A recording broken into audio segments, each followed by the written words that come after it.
এই পৃথিবীতে সবাই একদিন মরে যাবে, এই কথাটা আমরা সবাই জানি, কিন্তু কেউই মনে রাখতে চায় না, কারণ এই সত্যিটা খুব নিষ্ঠুর, খুব কষ্টের। আজকে আমার খুব কষ্ট হচ্ছে, মনে হচ্ছে যা কিছু নিজের বলে ভাবি সবই একদিন ফাঁকা হয়ে যাবে। যে মানুষগুলোকে ছাড়া এক মুহূর্তও কল্পনা করতে পারি না, একদিন তারা থাকবে না, আমিও থাকব না। জীবনটা আসলে একটা অদ্ভুত সফর। আমরা আসি, কিছু সম্পর্ক গড়ি, কিছু স্বপ্ন দেখি, তারপর হঠাৎ করেই একদিন সব শেষ হয়ে যায়। তুমি কি কখনো ভেবেছ যার সাথে আজকে ঝগড়া করছো, যার ওপর রাগ করে কথা বলছো না, সে হয়তো একদিন হঠাৎ করেই চলে যাবে, তখন আর সরি বলার সুযোগটাও থাকবে না।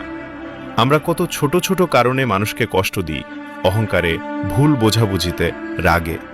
কিন্তু জীবন তো এত বড় নয় যে সব ঠিক করে নেওয়ার সময় পাবো।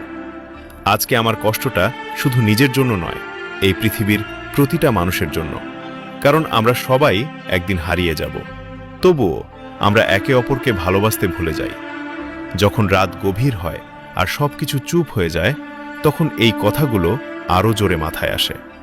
সব শেষ হয়ে যাবে, কিন্তু জানো, এই সত্যিটা শুধু কষ্টের নয়, এটার মধ্যে একটা বড় শিক্ষা লুকিয়ে আছে। যেহেতু আমরা সবাই একদিন চলে যাব, তাই আজকের দিনটা সবচেয়ে গুরুত্বপূর্ণ। আজকে তুমি যাকে ভালোবাসো তাকে বলো, আমি তোমাকে ভালোবাসি। আজকে যার সাথে মন খারাপ তাকে জড়িয়ে ধরো, কারণ কাল হয়তো আর সুযোগ থাকবে না। জীবনটা খুব ছোট, কিন্তু এই ছোট জীবনে তুমি চাইলে অনেক বড় ভালোবাসা রেখে যেতে পারো। মানুষ যেন তোমাকে মনে রাখে তোমার রাগের জন্য নয়, তোমার ভালোবাসার জন্য। আজকে আমার কষ্ট হচ্ছে, কিন্তু এই কষ্টটাই আমাকে মনে করিয়ে দিচ্ছে সময় খুব কম। তাই আর দেরি নয়, যা বলতে চাও বলে দাও। যাকে ভালোবাসো তাকে ভালোবাসা দেখাও, কারণ শেষ পর্যন্ত আমরা কেউই এখানে চিরদিন থাকব না। আর একটা কথা বলি, আমার নতুন অপ্রকাশিত শব্দ ইউটিউব চ্যানেলটাকে অবশ্যই সাবস্ক্রাইব করবেন। ইতি, তোমাদের সম্পদ ভাই।